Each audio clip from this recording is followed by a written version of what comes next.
Magandang gabi mga kahuan. Narito na ang latest update sa bagyo ngayon.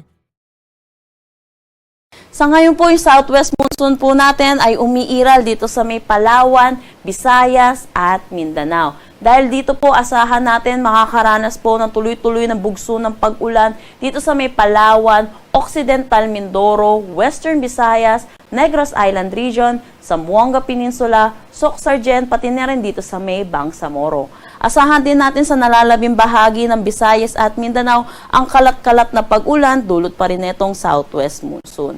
Update naman tayo dito sa bagyo na binabantayan natin na nasa labas ng ating Philippine Area of Responsibility na may international name na Bebinca. Ito ay isang kategory na severe tropical storm at ito'y huling namataan sa line 1,885 km east ng Northern Luzon.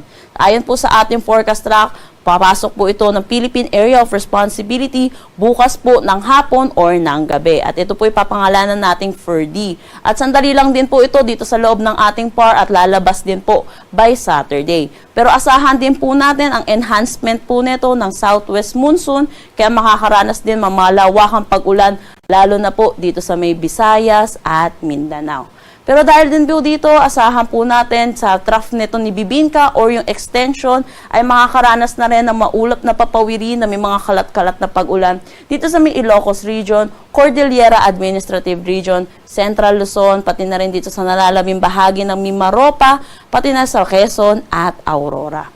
For Metro Manila at nalalabing bahagi ng Luzon, asahan po natin magiging maaliwalas pa ang ating panahon na may mataas na tsansa ng mga pag-ulan sa hapon at sa gabi dulot ng mga localized thunderstorm. Dako naman tayo sa magiging panahon natin bukas dito sa Luzon. Kumikita po natin dito sa Metro Manila, asahan na po natin makakaranas na po tayo ng maulap na papawiri na may mga kalat na pag-ulan. Dulot po ito ng southwest monsoon. And then kumikita din po natin dito sa Tugigaraw, makakaranas din po sila ng mga kalat na pag-ulan. Dulot naman po ito ng trough neto ni Bebinca. Agwat ng temperatura for Metro Manila, 25 to 31 degrees Celsius. Lawag, 24 to 32 degrees Celsius. Tugigaraw, asahan natin ang 25 to 32 degrees Celsius. Baguio, 17 to 23 degrees Celsius. Tagaytay, 24 to 31 degrees Celsius. At Legazpi, 25 to 31 degrees Celsius. Para naman dito sa Palawan, Visayas at Mindanao, kung makikita po natin, makakaranas po sila ng maulap na panahon na may mga pag-ulan throughout po dito sa buong araw po nila. Kaya asahan din po natin ang malawakang pag-ulan, lalo na po yung tuloy-tuloy na bugso ng pag-ulan dito sa may Palawan at Occidental Mindoro at dito na rin sa may Western Visayas. Dulot po ito ng enhancement nitong southwest monsoon. Agwat ng temperatura for Calayan Islands, 25 to 30 degrees Celsius. Dito sa Iloilo, asahan natin ang 25 to 31 degrees Celsius. Gayon din dito sa Tacloban at Cebu.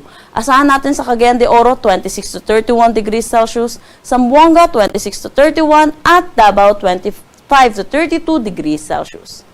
Wala pa naman tayong nakataas na anumang gale warning sa anumang seaboards ng ating bansa.